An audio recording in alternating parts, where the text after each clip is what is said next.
Hi everyone. If you're really into fitness, you've probably heard the term progressive overload more than once. But how do you really apply it? These days, we see a lot of different advice on the internet. Some people say that you should increase the weight on each exercise every single week. Some people say that you should do more sets per muscle group.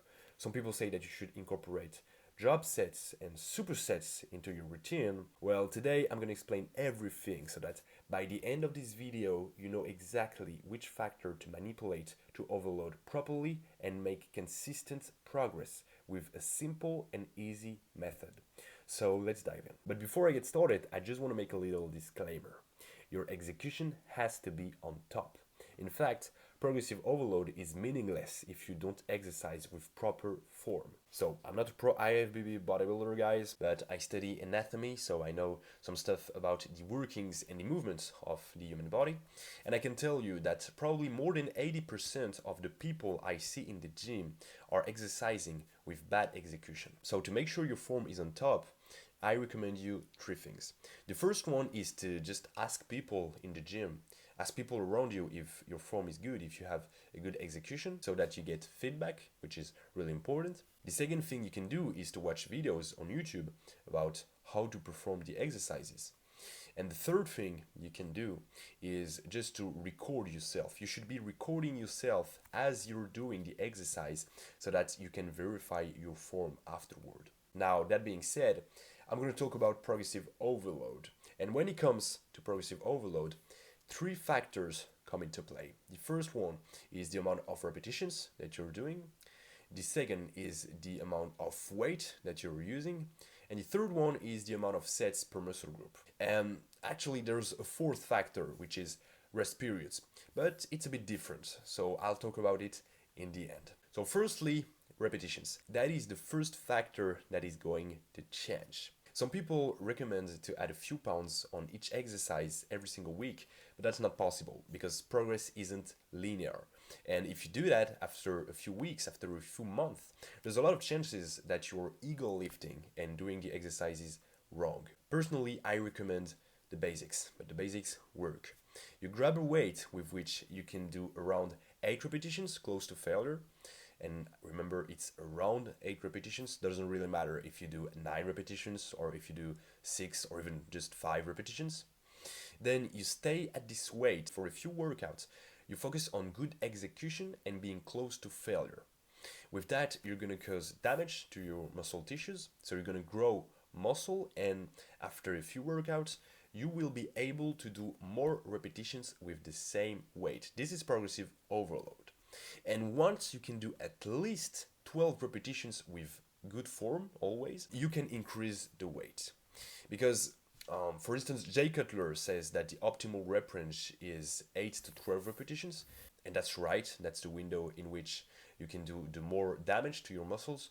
But it doesn't really matter if you do just 5 to 8 repetitions or if you do 10 to 15 or even 20 repetitions. It depends on your preferences and on the muscle group that you're hitting.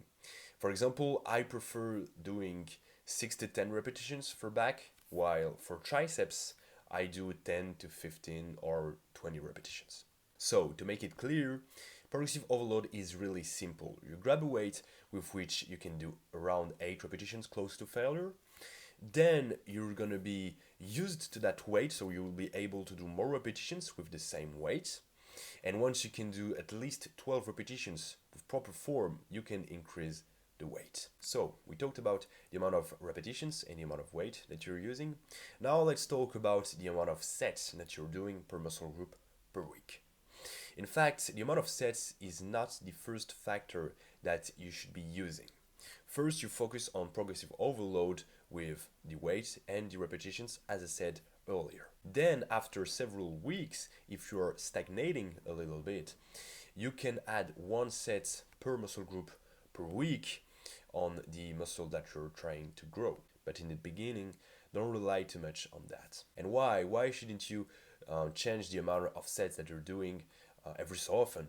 Well, it's because the amount of sets is something really precise. In fact, the amount of sets that you're doing per muscle group per week should be the perfect combo between intensity and volume. You don't want to be the guy who is doing 30 sets per muscle group per week, with the majority of it being fluff work and non-intense set. But also, you don't want to be the guy that is doing only 2 or 3 sets per muscle group per week and who says, well, I'm doing the Mike Menzer's style training. Guess what? Mike Menzer wasn't only eating chicken and rice, if you know what I'm talking about.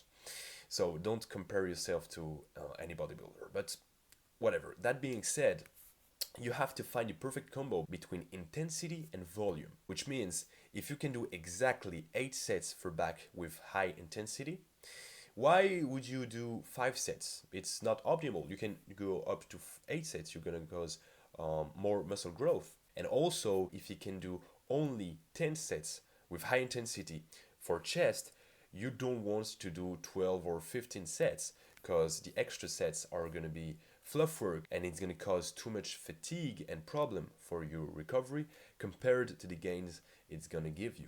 So the amount of sets per muscle group per week is something really individual, something really personal. So find what works best for you, but don't rely too much on the amount of sets per muscle group per week. Now, I'm going to talk a little bit about rest periods. As I said earlier, it's a bit different because if you are training with a high intensity, you need a considerable amount of rest in between your sets. I think the ideal rest period is 2 minutes.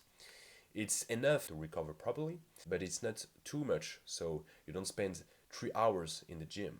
If you're a little bit in a rush or if you don't like taking 2 minutes of rest in between your sets, you can take only 1 minute, but I wouldn't recommend at all to take less than 1 minute of rest because studies have shown that 1 minute is the bare minimum to maximize hypertrophy and strength.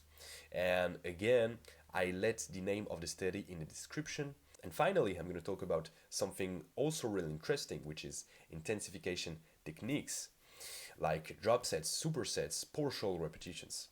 And in fact, I don't really mind doing a drop set for the last set of the muscle group that I'm training, but you should not abuse on that. Just 1 or 2 sets with intensification techniques for one muscle group is enough. Because the problem with intensification techniques is that it's all about going past failure. You're doing partials because you can complete a rep with a full range of motion. You're doing a drop set to do more repetitions after going to failure. And the problem with going past failure is that it's not optimal because it gives you too much damage and problem for the recovery compared to the gains it provides. So you can do it, as I said, just 1 drop set or 2 drop sets per workout.